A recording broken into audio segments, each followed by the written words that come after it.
Hey guys, that computer guy here.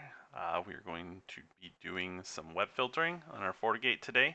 This is video 2 in my series, so hopefully you guys liked the first one. And let's go ahead and get started with the second one here. So again, we are on my FortiGate 60E in my home lab. We are running on firmware version 6.2.1. And again, we're going to be doing some web filtering. FortiGate makes this stuff pretty simple, straightforward, pretty easy to use once you see it done once or twice. So if you need to, rewind the video if you're a twice kind of person. So anyway, we are here on the security profiles section looking at web filter. Okay, so you do have to have licensing for this to be enabled, and if you don't have licensing, you're definitely going to know because it will not work. So if we're here on the web filter, by default you'd have these three guys here. But I've obviously created a couple. That's very simple. You just click create new, right? So let's say you have a home office or a small office or even a medium-sized office or even an enterprise. It all applies the same. You're going to be doing these web filters. You can create them at will. Once you create them in here, they're not doing anything yet. So don't be scared to come in here and play with it and create a profile or two just to get used to it. It will not apply to any traffic until you purposely do so. You can come in here and just create these, check it out. You don't have to apply it, or maybe you can do some network segmentation, which was displayed in my last video. And you can segment off your own little PC, create a web filter, and only apply it to that section of your network, and you can test out the web filtering fully fledged before you deploy anything to production. So here we are.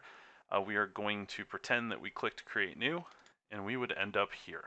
Okay, so this is a new web filter policy, or profile, if you will. There's a lot of options here. We don't need to worry about a lot of them. A lot of them are very self-explanatory if you'd like to use them, but for simplicity's sake, we're going to start simple here.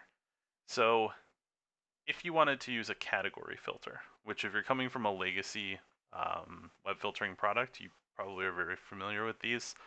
And maybe you can just copy your legacy product that you're going to try to kick out using the FortiGate filtering, and you can just copy these. So these are pre-defined categories of websites and what they would match to. So obviously pornographic material is a big one for a lot of organizations. If you see someone going to a gambling website or nudity and risque, you can choose if you'd like to have it warn you that they've gone there, which will show up in the logs. You can have it block those things. You can have it monitor, which means that you'll be able to see that they went there and that's about it. Or you can just allow it. We won't get into authenticate right now, but you can do it by user. So if you wanted to use a predefined category, this is pretty self-explanatory, right? You just go through here and you'd either allow, monitor, block, or have a warning pop up for these predefined categories. Now, if you want to do things that are more specific, you can come down here and do a URL filter, a static URL filter, right? So in this example web filter, we're going to block everything except the Pirate Bay, which is probably complete opposite of what you would normally do, but that's just more fun that way. So we're going to wildcard block star.star, which means block the entire internet. Okay, so anything dot anything, the action is block and it is enabled. However, we have anything the piratebay.org wildcard action allow status enabled. So we're going to block everything on the internet except for the Pirate Bay. Again, kind of backwards, but kind of funny at the same time. Also gets the point across. So let's say we created our filter. Let's say maybe we did turn on a couple categories, but then we came down here and did some specific things that we wanted to allow through, or specific things we wanted to block. Maybe you're only in the static URL filter because you use the categories, but the categories are missing a site because the site isn't classified that way. Well, then you would just come down here and add it into a static filter. And now you're utilizing the categories, but maybe you have some sites that aren't categorized automatically that you're blocking down here in the static filter. So we would click OK to create our new web filter. Okay. It is now a web filter profile. It is not applied to any traffic yet. Okay. So we're going to come up here to policy and objects, come to Ipv4 policy, and here's our policies, right? Now, remember, I am RDP'd into a server over here, right? So this is a remote desktop connection into my domain controller, which is a server on a separate network. So this is the 1090.5.1/24 network, and this computer that I'm logged into the firewall on is on this guy right here, my homeland, right? So this is on 10.20.10. So these are two separate networks, and this is, again, I referenced earlier, a good reason why network segmentation is even more advantageous if you're trying to do things like this, where maybe you want to apply a web filter to a certain, VLAN, which a bunch of users are on, but you don't want that web filter to apply to your servers, or vice versa, right? Network segmentation opens up a lot of doors for being very deliberate about where you're doing certain things, such as applying a web filter.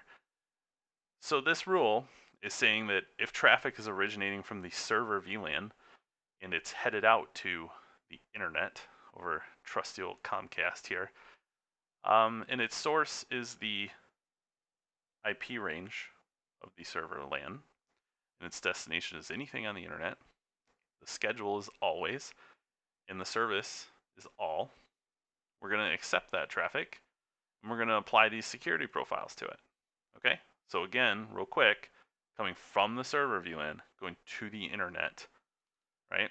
Now I would like to apply my web filter to this rule, right? So for example here, right now I'm on my server. I haven't applied the web filter yet. I can go wherever I'd like here on the internet. Keep in mind that this is an Intel knockoff. A disclaimer: it is a knockoff. This is a $80 mini PC mounted under my table, but hey, guess what? It works great for a domain controller and things like this. Highly recommended if you need something to play with for a home lab, by the way. So I can get out to CNET, I can go download my movies on the Pirate Bay, and MSNBC will eventually load. There it goes. Ooh, who doesn't love the impeachment trial right now? So anyway, let's close these guys down. And now we're going to go back here to our rule, and that was the server on this server LAN talking to the internet, right? Well, now we're going to turn on the web filter. We're going to select the web filter that we created, which is block everything on the internet except for the Pirate Bay, right? So now we have anything from the server LAN going to the internet. We are applying our web filter of block everything except for the Pirate Bay, right? Now we're going to hop back over here to our server. Now, if you apply this in the middle of the day and you immediately go to a desktop and you try it and you're like, whoa, it's not working, that's okay. Sometimes it takes a couple minutes for this to take effect. So as you can see, CNET is still loading, and it shouldn't be, right? Because we just applied our filter. So let's keep trying to go around here.